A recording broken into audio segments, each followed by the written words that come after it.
I. The concept of the form of government.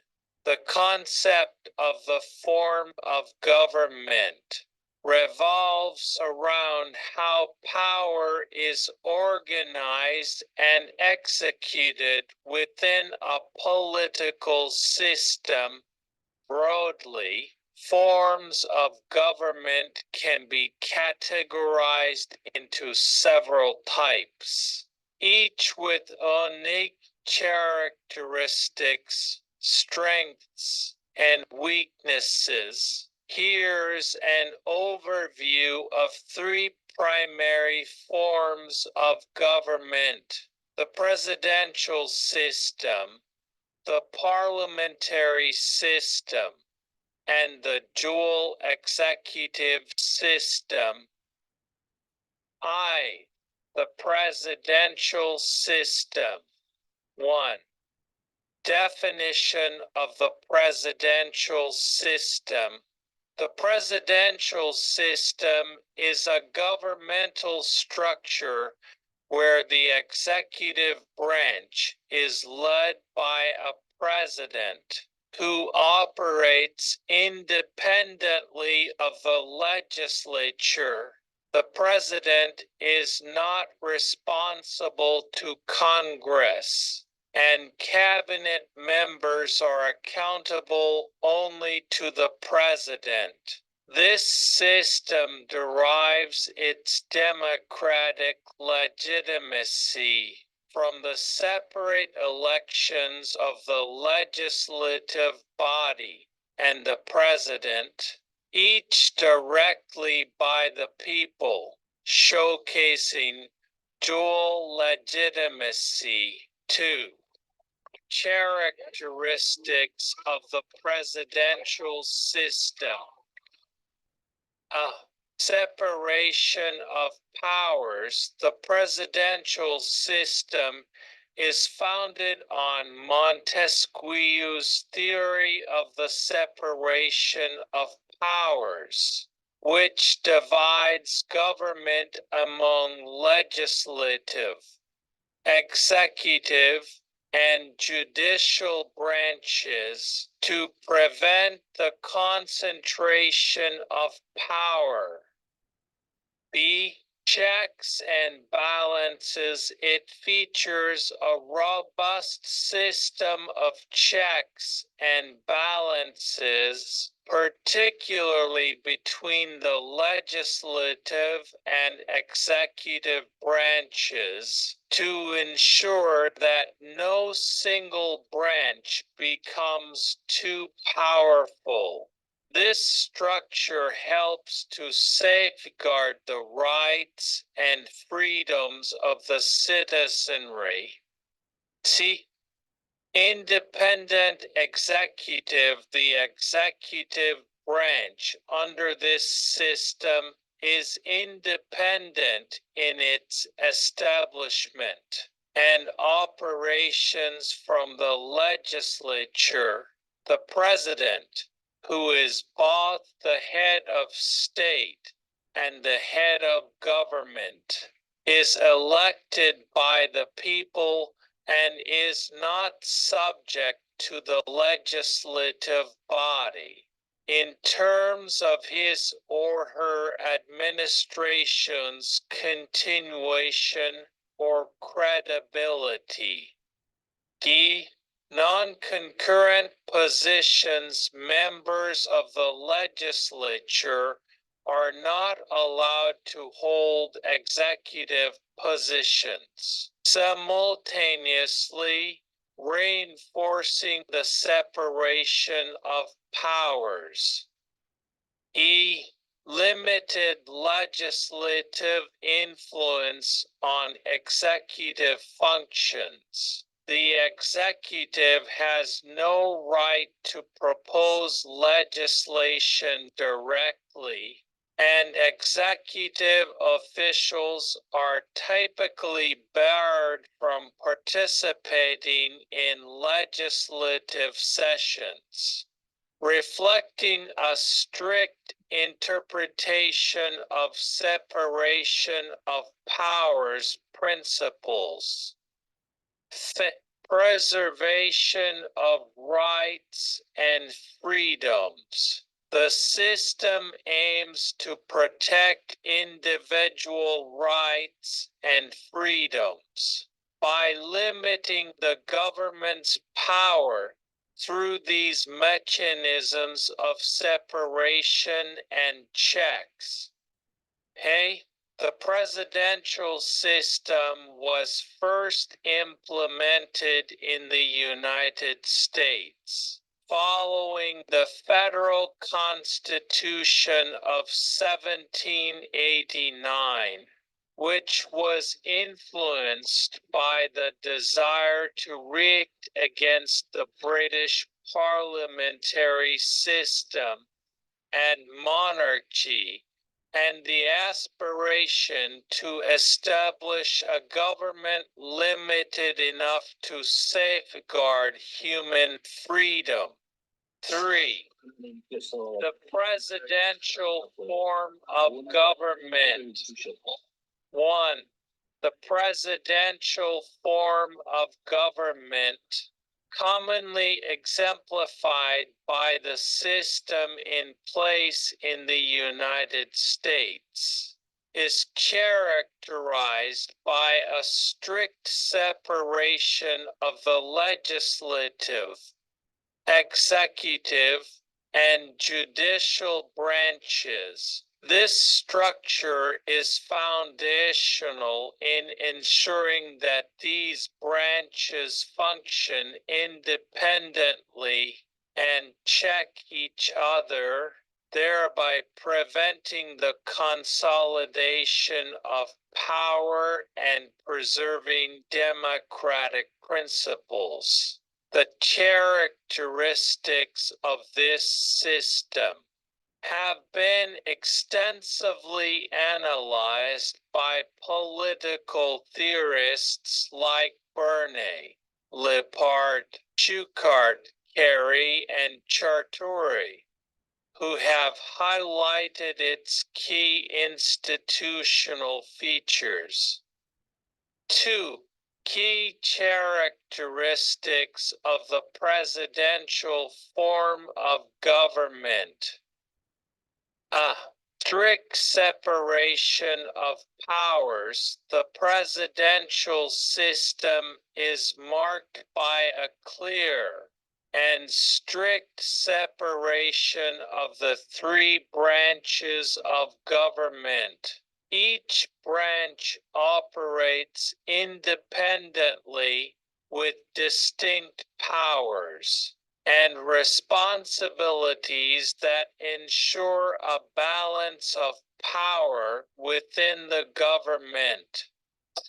B. Checks and balances. One of the primary functions of the separation of powers is to create a system of checks and balances. This means that each branch of government holds certain checks over the others, preventing any one branch from becoming too powerful or overstepping its boundaries. For example, while the president can veto legislation, the legislature has the power to override this veto under certain conditions.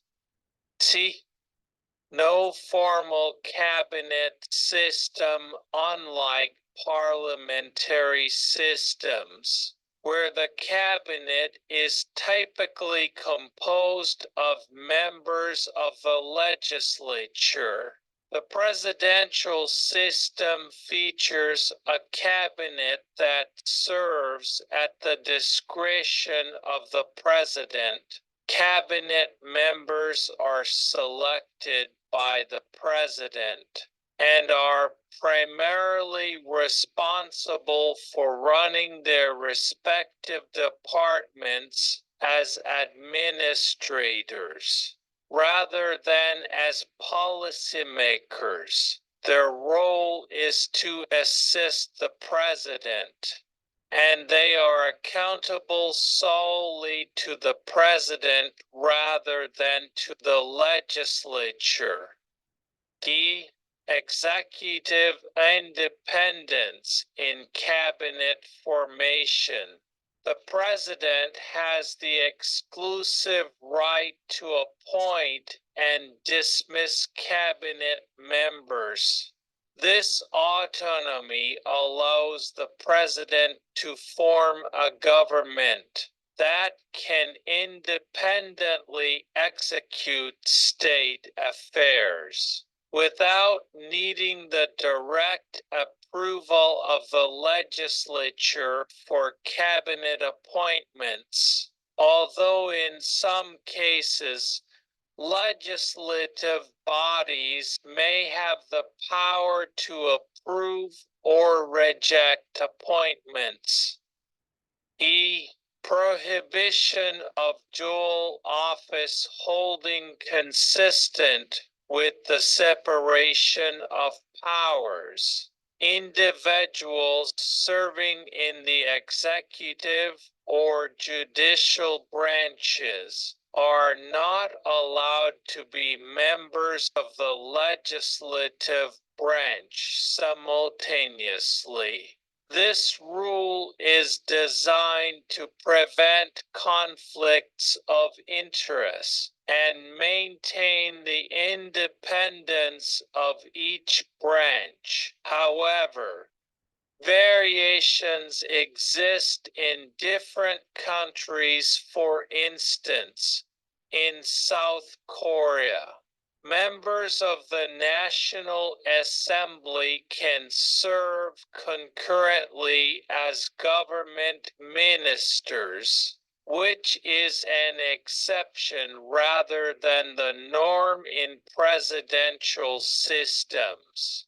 These characteristics define the presidential form of government as a system designed to limit the concentration of power and protect democratic governance by ensuring that each branch operates independently, yet remains interconnected through a series of checks and balances. This model has been influential in shaping governance structures around the world, offering a framework that emphasizes both stability and accountability in government operations. 3 advantages of the presidential system. The presidential system of government offers several distinct advantages that contribute to its effectiveness and stability in governance. Stability of the executive branch. Fixed term. The president serves a fixed term, which is not subject to changes based on the legislative body's confidence. This guarantees a stable period during which the executive can operate, unlike parliamentary systems, where the government can fall due to a vote of no confidence or loss of parliamentary majority. Policy continuity. This stability ensures that there can be continuity in policymaking and implementation. The government can plan and execute long-term projects without the constant threat of interruption, which is beneficial for comprehensive national planning and execution. B. Democratic legitimacy of the executive. Direct election. The president is elected through a direct popular vote, enhancing the democratic legitimacy of the executive. This method is often viewed as more democratic than the indirect election models seen in some parliamentary systems, where the executive leader is typically chosen by the legislature or a party majority. Broader representation direct elections potentially allow for a wider participation of the electorate, ensuring that the head of state embodies the choice of a larger segment of the population. See, protection against tyranny. Separation of powers inspired by Montesquieu's theory. The presidential system inherently includes a separation of powers among the legislative, executive, and judicial branches. This separation is critical in preventing the accumulation of excessive power in any single branch. Checks and balances. Each branch has specific powers that can check the others, which helps prevent any form of tyranny, including that by a majority in the legislature. This structure not only protects minority interests, but also ensures that no single group can dominate the government unchecked. Minority rights in environments where party politics may not fully reflect the will of the people, particularly in emerging democracies. The presidential system helps prevent the tyranny of a legislative majority, thereby safeguarding the interests of political or social minorities. Overall, these advantages illustrate why the presidential system is favored in many nations, particularly those seeking stable, democratic governance, with a strong emphasis on individual rights and prevention of governmental overreach. 4 disadvantages of the presidential system. Executive legislative conflict. Institutional deadlock due to the separation of powers. The executive and legislative branches are independent and can come into conflict without institutional mechanisms to resolve disputes effectively. This can lead to governmental deadlock or paralysis, where neither side can advance its agenda, resulting in prolonged political instability. Policy stagnation. The inherent checks and balances, while preventing abuse of power, also make it difficult to pass legislation swiftly. This can be particularly detrimental in situations requiring rapid governmental response, leading to economic inefficiencies and inability to adapt to changing domestic and international circumstances. B. Risk of authoritarianism. Concentration of power. The president, who is both head of state and head of the executive, wields significant power.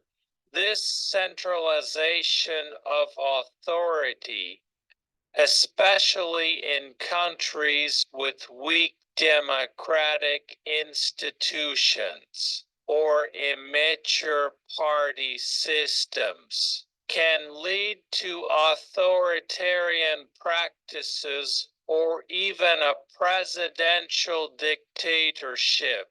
Potential for conflict and non-compliance, since the president does not answer to the legislature during their term and cannot dissolve it. There may be a temptation to suppress or interfere with legislative processes. Potente.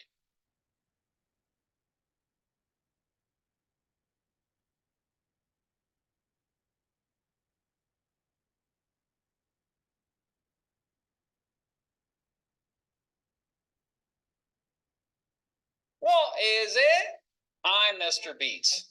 At this point, I've managed to accomplish making a lot of videos about all of the American presidents. I've made videos about their pets, their kids, their wealth, their religion, their education, even their favorite food and music. But one thing I haven't accomplished yet is just straight up looking at their accomplishments. What did they get done while in office that had the greatest impact? Well, in this video, we are going to look at the biggest accomplishment of every American president while they were in office.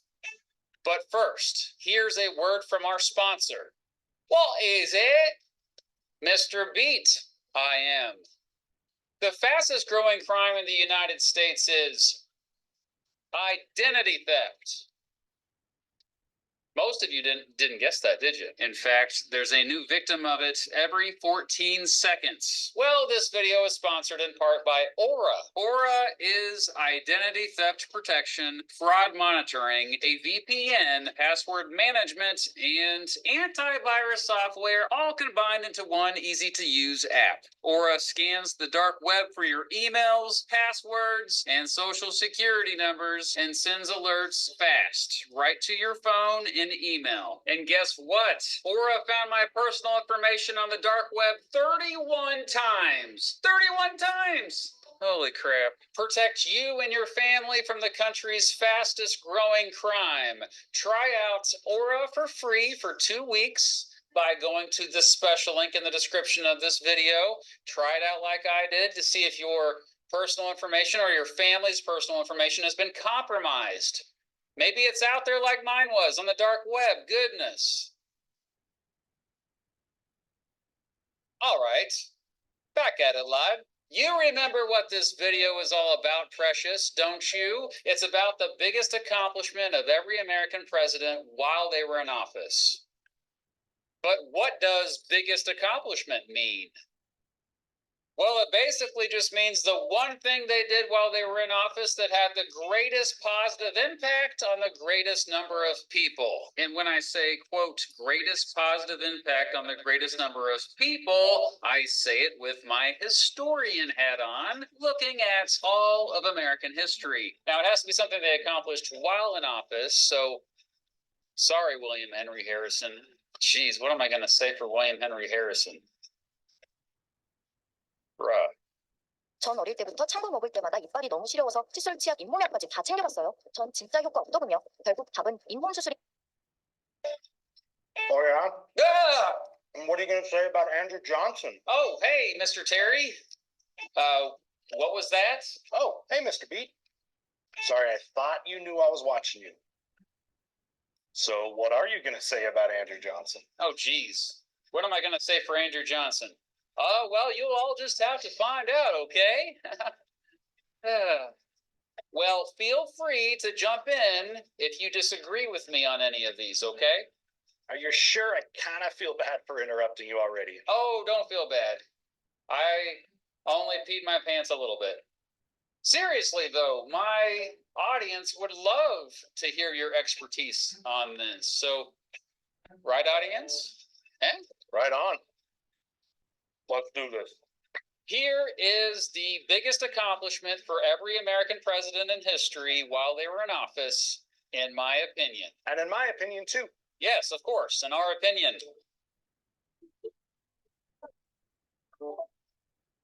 Curtain, please.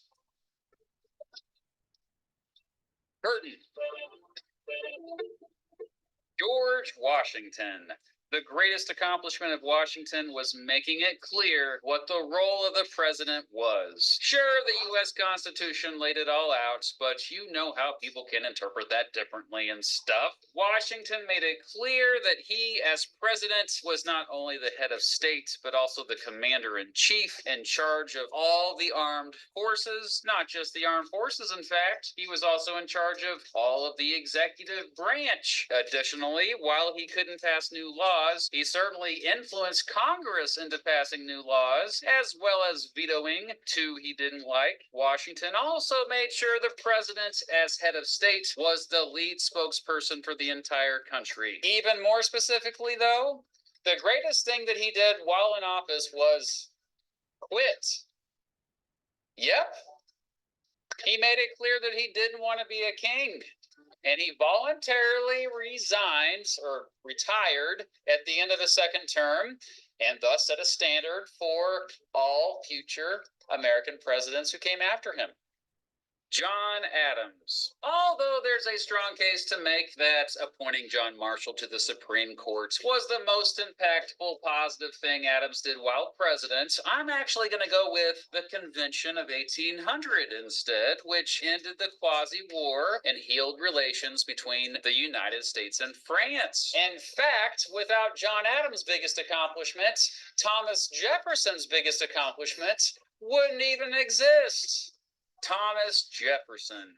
You probably already guessed this one, but Jefferson's biggest accomplishment was the Louisiana Purchase. As unconstitutional as it maybe was, for just $15 million, Jefferson was able to nearly double the size of the country and dramatically increased the country's power over the continent. While it had a positive impact long-term for many Americans, it is also important to recognize that it came at a great cost for tens of thousands of Native Americans. James Madison. Madison's significance to the United States is much greater as a founding father, but as president, he honestly didn't have that many accomplishments. Still, holding Great Britain back during the War of 1812 easily is his biggest accomplishment in my opinion. The Americans were huge underdogs in that war, and surviving the British threat indeed felt like a second war of independence and led to sweeping patriotism and unity across the country. Whoa. What about James Madison being the chief author of the Constitution? That's got to be worth something. Well, that was way before he was president. Also, being the shortest president ever at 5'4", that's an accomplishment? Yeah, he was short. James Monroe.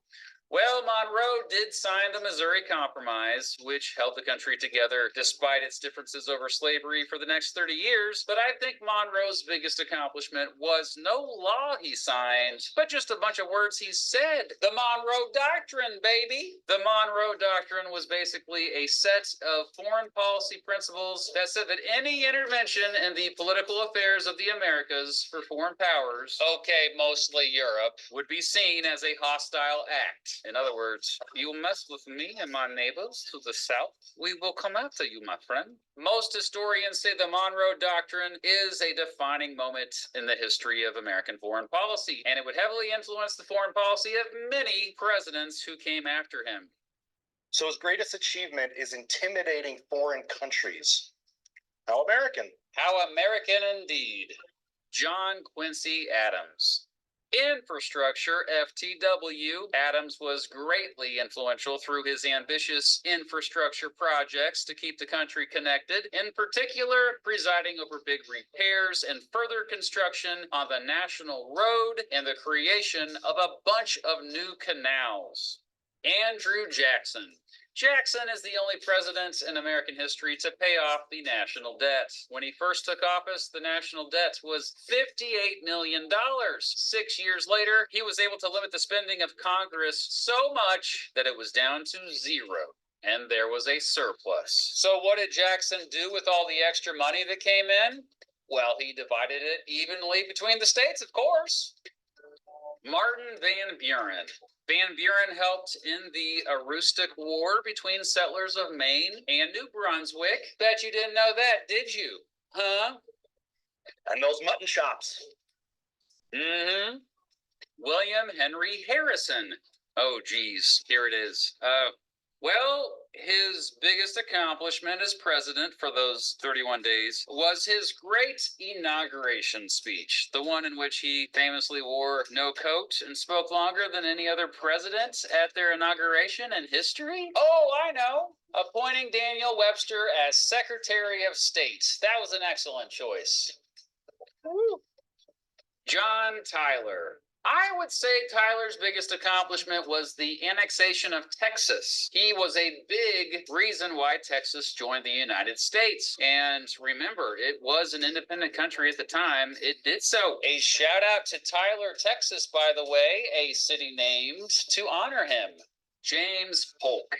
While I don't entirely approve of how he did it, overall, Polk's biggest accomplishment was acquiring more territory for the United States than any other president in history. Kind of a big deal. First, through carrying out the annexation of Texas. Next, through aggressively getting the United States involved in a war with Mexico that got the country all of this out here. And finally, negotiating a treaty with Great Britain to secure Oregon territory. Sea to shining sea indeed.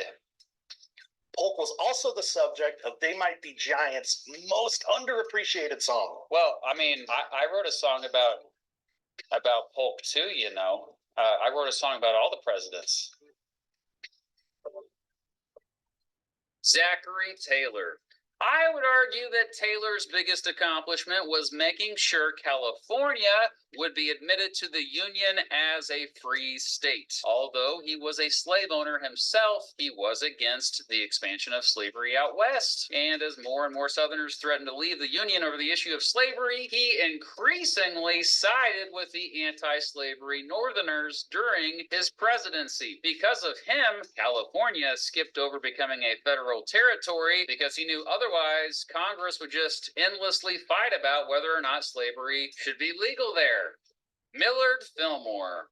Fillmore and his Secretary of State, Daniel Webster, organized and sent out the Perry Expedition, which opened relations between Japan and the outside world. The expedition ultimately led to an end to Japan's 220-year-old policy of isolation. Not only did it lead to diplomatic relations between Japan and the United States, but it also led to diplomatic relations with Japan and most of Europe. Franklin Pierce. How about the Gadsden Purchase? Why haven't you done any jokes about the Gadsden Purchase? Pierce arranged for it to be bought from Mexico for a fairly cheap price, and it provided a great strip of land to build a transcontinental railroad while also resolving border disputes that had been ongoing. You gotta be able to laugh at the Gadsden Purchase. I mean, it's what life's all about. Maybe that's what your life's about, but I don't see what's so funny about a 150-year-old land treaty. Well, just look at all the comedic possibilities. I mean, you got Franklin Pierce, hello, James Gadsden, not to mention topographical issues regarding the construction of the Transcontinental Railroad. I mean, the jokes practically write themselves. Today, 1.8 million Americans live in that area, and it remains an important part of the country. Although I must give a shout out to Pierce for aggressively lowering tariffs and thus lowering the cost of doing business and making stuff cheaper for consumers. James Buchanan. There weren't many accomplishments, but I think Buchanan's biggest was establishing more federal control over Utah territory in what became known as the Utah War. I still think Brigham Young was the worst governor in American history, and it was ultimately a good thing that Buchanan got him out of there. And Buchanan was the only president not to be married. That's got to be an accomplishment, right? That's definitely an accomplishment. I love Mrs. B. Abraham Lincoln. Keeping the country together? Hello? In addition to preserving the Union with his leadership during the Civil War, I'd say Lincoln's biggest accomplishment was ending slavery. First, with his Emancipation Proclamation, and second, with everything he was able to do behind the scenes to get the 13th Amendment passed, as seen in the wonderful film named The 13th Amendment. Lincoln. Hey, Lincoln also accomplished being the tallest president at 6'4", without the hat even. Oh, and he's in the Wrestling Hall of Fame. Fun facts. Andrew Johnson. Again, not many accomplishments during Johnson's presidency either, but I suppose give him credit for the purchase of Alaska from Russia. In my opinion, it was another great bargain that benefited the United States long term. Ulysses Grant. Grant actually had quite a bit of accomplishments while he was president, but I say his efforts to help African Americans remain at the top. His push for the passing of the 15th Amendment, his signing of the Civil Rights Act of 1875, and his success hunting down and prosecuting members of the KKK during Reconstruction make him one of the strongest allies of African Americans during the 1800s. Rutherford Hayes. Hayes' biggest accomplishment was getting the ball rolling with civil service reform. Instead of giving federal jobs to his political supporters, he had a policy of giving them jobs based on whether or not they were, wait for it now, qualified. And when Congress was slow to act on civil service reform, Hayes issued an executive order that prohibited federal office holders from having to make campaign contributions or being politically active in order to work in the federal government. James Garfield. He was only in office for a few months, but still, he took what Hayes did with civil service reform and cranked it up to 11. Even though it became a law after his assassination, I'd argue the Pendleton Civil Service Reform Act was mostly because of him. Chester Arthur. Arthur is a big reason why the United States Navy became a lot stronger. Since the Civil War, American naval power had dramatically declined. But Arthur almost single-handedly reversed that trend. Grover Cleveland. I think Cleveland's biggest accomplishment was related to not what he did do, but what he didn't do. He weakened the power of the presidency. I think that's a good thing. Time and time again throughout his presidency, when many called for him to act, he essentially responded by saying the Constitution didn't allow him to do so. As commander-in-chief, when imperialists wanted him to take over Hawaii and Cuba, he resisted. I think this constraint is noble, and you just don't see it with very many American presidents. Benjamin Harrison. Hands down, Harrison's biggest accomplishment was signing the Sherman Antitrust Act, which was the first big law to fight trusts, monopolies, and cartels in order to increase economic competitiveness. William McKinley. Many don't realize this, but McKinley set the stage for the Panama Canal existing. He was very hands-on in the planning process, even though it wouldn't be completed until 13 years after his death. Theodore Roosevelt. There were so many big accomplishments during Teddy's presidency, but I'll go with his influence and signing of both the Federal Meat Inspection Act and the Pure Food and Drug Act. Together, those laws have been extremely influential, protecting us as consumers. He rode a moose. That he did. 물벌레 온수 세척부터 열풍 건조까지 또 보라. William Taft. While Roosevelt is known as the trustbuster president, Taft nearly doubled the number of antitrust lawsuits of Roosevelt, and he did that in just one term. Also, a shout out to his dollar diplomacy foreign policy, which sought to expand American influence overseas, not through military force, but through economic incentives. He was so fat he got stuck in a bathtub. Poor William Howard Taft, always with the memes with the bathtub. Woodrow Wilson. I'm a big fan of Wilson's 14 points, a list of principles he created to influence peace negotiations at the end of World War I. They promoted stuff like free trade, open agreements, democracy around the world, and something known as self-determination, which means people around the world ought to determine who rules over them. Basically, Wilson promoting self-determination was him strongly rejecting imperialism, even though some folks laughed at Wilson's 14 points at the time, calling them too, quote, idealistic. Today, they are mainstream ideals, which ultimately are a big reason why the United Nations exists. All right. Real talk here. Woodrow Wilson's 14 points were a very good set of ideas. And if more of them had actually gone into the Treaty of Versailles, maybe no World War II. Warren Harding. Harding signed the Budget and Accounting Act of 1921, which created the country's first formal budgeting process and put the president in charge of budget planning. I'm sorry, Harding, that was kind of boring for you.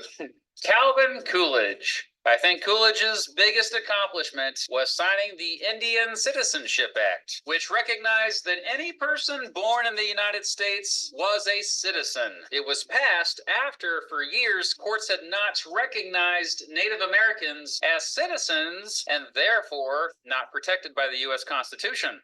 Herbert Hoover. I just don't know. Hoover's not giving me much to work with, okay? I guess the 3 Supreme Court justices he nominated, Charles Evans Hughes, Owen Roberts, and Benjamin Cardozo, they were all pretty good, so kudos to that. Franklin Roosevelt. Obviously, FDR had so many big accomplishments, so it is really difficult for me to pick just one, but I guess I'll go with his signing of the Social Security Act, which created the Social Security program that so many Americans seem to take for granted today. Over time, it has led to a dramatic decline in poverty among the elderly. Overall, you can't deny his effective leadership during the Great Depression and World War II. He really did help us get through some dark times. FDR's New Deal definitely changed Americans' relationship with their government. Really, before that, people didn't really expect aid from their government. But ever since the New Deal, people have come to expect it. Harry Truman. The Marshall Plan. For real. The Truman administration transferred more than $115 billion in today's money to European countries devastated by World War II. Its goals were not only to rebuild war-torn regions, but also to remove trade barriers, modernize industry, restore European prosperity, and prevent the spread of communism. And I'd argue it was one of the most effective programs ever implemented by the United States government in history. Here's something to think about. The Marshall Plan really helped economically rebuild Germany and Japan.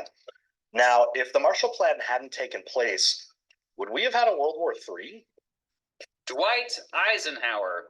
I think Eisenhower's biggest accomplishment was his massive role in the creation of the interstate highway system. I got a whole video here about the interstate highway system. If you want to learn more, you can watch it later, but stick around. We have more presidents to learn about here. What? You didn't know there were other presidents after Eisenhower? Didn't your mother ever tell you about the other presidents after Eisenhower? John F. Kennedy. Well, you could say avoiding World War III with his handling of the Cuban Missile Crisis, but I'll go with his civil rights efforts. Before his death, JFK proposed a huge civil rights bill that ultimately became the Civil Rights Act of 1964. Oh, and a shout out to the Peace Corps, which JFK established. It's a wonderful program that really helps so many people out. Lyndon Johnson. LBJ also got a lot done while he was president, especially with civil rights. But I'm going to go with him signing the Social Security Amendments of 1965, which created both Medicare and Medicaid. Medicare is a health insurance program that provides cheap coverage for the elderly, while Medicare is a health insurance program that provides cheap coverage for those with lower income. Both programs have helped tens of millions of Americans have access to quality health care who otherwise would not have access. Both programs have also led to healthcare innovation and increased medical standards. Richard Nixon. Nixon's policy of détente, or a more flexible policy of negotiation to ease relations with both the Soviet Union and China during the Cold War, was brilliant. I actually think it was the most effective thing any president had done up to that point to set the stage for the Cold War coming to an end. Also, did you know that all the moon landings happened when Nixon was in office? I always forget about that. Now, whether you like the way it ended or not, it is notable that America's involvement in Vietnam ended under Nixon. True. Gerald Ford. How about the Privacy Act of 1974? Ford signed that. It's one of the few laws in American history that even attempts to protect the personal records of Americans from being exploited by the government. Jimmy Carter. I'd say the biggest accomplishment of Carter while he was president is something usually attributed to his successor, Ronald Reagan, the deregulation of several industries. With Carter signing of the Airline Deregulation Act, the Motor Carrier Act, the Staggers Rail Act, and the Depository Institutions Deregulation and Monetary Control Act, he helped make markets become more competitive than arguably most presidents before him. Say what? Ronald Reagan. Mr. Gorbachev, tear down this wall. Reagan's biggest accomplishment was convincing the world that the Soviet Union was a failed state, and he indeed was a big influence on the fall of the Soviet Union. You can't deny that. His relationship with the Soviet leader, Mikhail Gorbachev, was particularly an instrumental part of this. George H.W. Bush. Although you could say the Gulf War was quite a smashing success as far as wars go, I hate to say a war is his biggest accomplishment. So I'll go with Bush's signing of the Americans with Disabilities Act of 1990, which has led to dramatic improvements regarding access and accommodations to public services and facilities for those with disabilities. This is another law we greatly take for granted today. Bill Clinton. Well, let's keep the laws we take for granted today theme going here with the Family and Medical Leave Act of 1993. Bill Clinton signed that. Well, he did. It makes it so that employers have to provide employees with job-protected, unpaid leave for certain medical and family reasons. In other words, you can't get fired for taking time off to take care of your sick mother, for example. George W. Bush. As many mistakes as Bush Jr. made throughout his presidency, I've never denied that he was a good leader. He was. So his biggest accomplishment? Keeping the country united, determined, focused, and even hopeful after the horrific 9/11 attacks. Sure, things went chaotic and divisive once he made the decision to invade Iraq, but before that, Bush's leadership regarding going after suspected terrorists around the world was phenomenal. Barack Obama. Obamacare, duh. Obama spearheaded and signed a law named after him, but also known as the Affordable Care Act, which dramatically increased the amount of Americans who had health insurance. While the law was far from perfect, most Americans have appreciated it since it has made it so that health insurance is more affordable to lower income families and made it so that health insurance must cover them regardless of pre-existing conditions. I recently learned that there is some evidence that Obamacare has actually helped reduce healthcare costs overall, although the Heritage Foundation found the opposite to be true, so I don't know. The Heritage Foundation, you love them, don't you? Thanks, Obama. Donald Trump.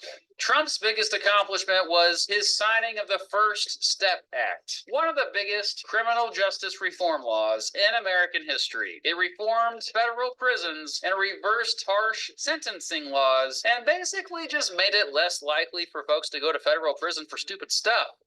Joe Biden. Well, he's only been in office for a year and a half at this point, but I'd say his biggest accomplishment, at least so far, is bringing the troops home from Afghanistan. Now, how it went was obviously a disaster, but at least he had the courage to do it. Remember, though, it's extremely difficult to not be biased one way or the other regarding whoever the current president in office is. And I'm sure one day my opinion will change, of course. So there it is. There was the biggest accomplishment of every American president while they were in office. Thanks to Mr. Terry for hopping in from time to time in this video, and make sure you subscribe to his channel if you haven't already. It was nice to have him disagree with me on some of these. I enjoy it